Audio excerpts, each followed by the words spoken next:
Who is happy about President Biden announcing his reelection? He announced yesterday that he and Vice President Kamala Harris will be doing this again.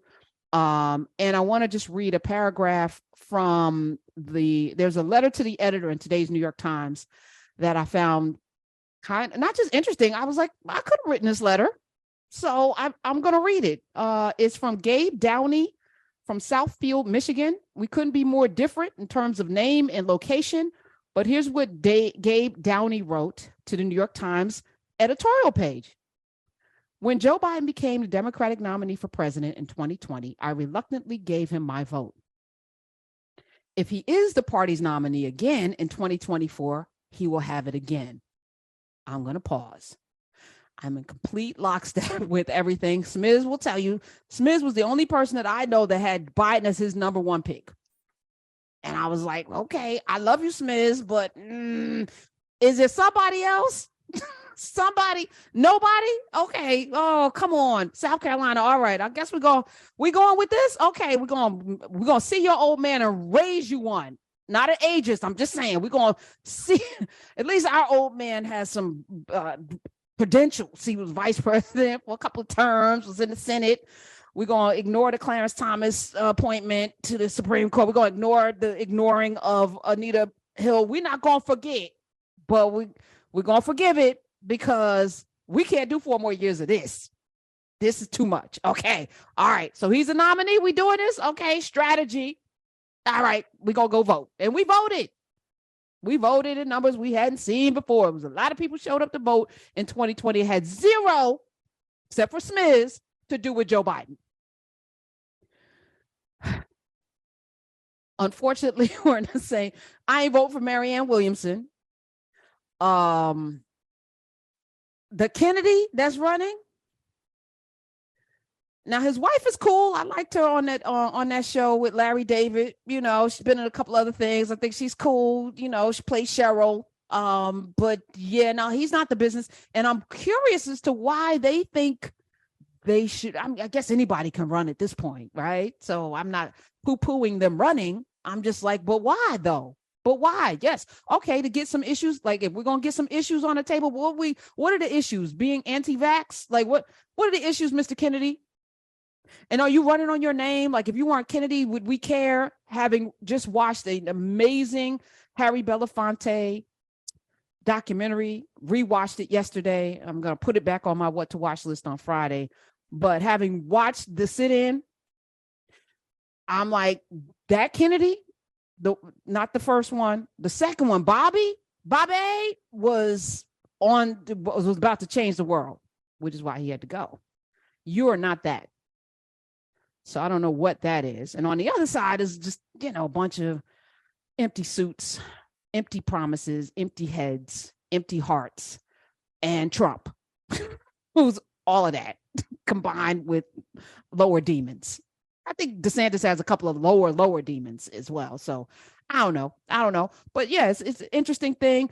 But then the letter goes on. However, there's a comma.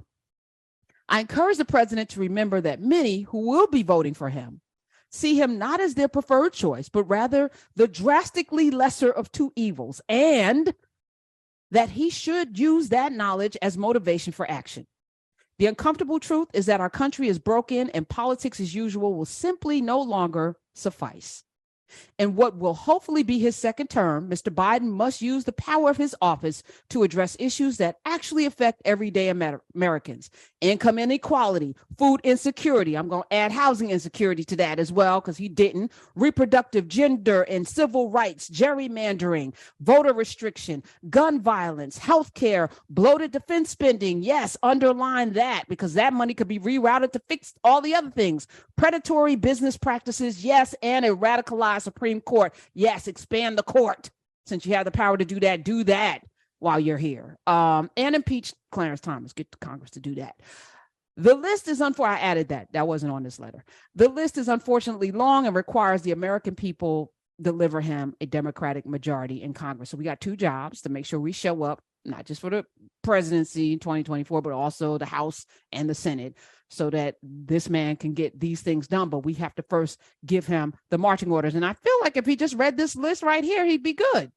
I'm in line. I'm in line with all of the things Mr. Gabe Downey put in his letter to the New York Times editorial page. And so it begins. We are in the election cycle right now, April 2023. And those of you who want other choices, too bad, because there are no other choices unless you call Marianne Williamson and the Kennedy man choices. They're not viable choices. So that's just a wasted vote. That is voting for Ralph Nader. That is voting for who's the little one that ran and helped Clinton win? Ross Perot. That is not who's the one that Jill Stein.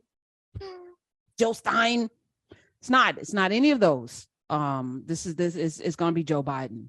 And it is a binary choice. You don't have to like it. It's just the way it is. And if you don't like it, you can sit home, but sitting home is a choice. So here's the come to Jesus moment you have to have with yourself. It's not two wings of the same bird. Now, even if you think it's two wings, one wing is broken. One wing has sharp knives ready to stab you. The other wing is trying to fly away. So it could be the same bird with two wings, one wing broken with knives coming at you to slice your throat and Achilles. The other one might be trying to fly you to freedom, maybe, but I'm not even gonna put that much on this bird because the bird is tired and the bird is old. I'm gonna tell you, it's an old bird. It's a tough old bird. But these are not the same parties, these two parties. And these aren't even the parties of my parents. These aren't the Democrats and Republicans of my parents' era or my grandparents' era. This is a whole different thing. And as I'm watching Kiefer Sutherland's Rabbit Hole. And in the rabbit hole, they are the commentary around there's an election. A senator is trying to be elected and she's teeing up to be president, and she's supporting AI and all this technology. And I'm giving away a lot, and I don't give away too much, but something happens to the senator. But then you find out that the people that bolstered the senator actually did the thing to the senator to get rid of her, because in her I'm gonna say it, spoiler alert, in her assassination, they now have more power to do more things. And I was like, what if we're all part of a big game? And as we are distracted with all of the nonsense, the levers of real power are laughing all the way to the bank with our information to boot and all of the things, all of the power. Maybe we're part of that.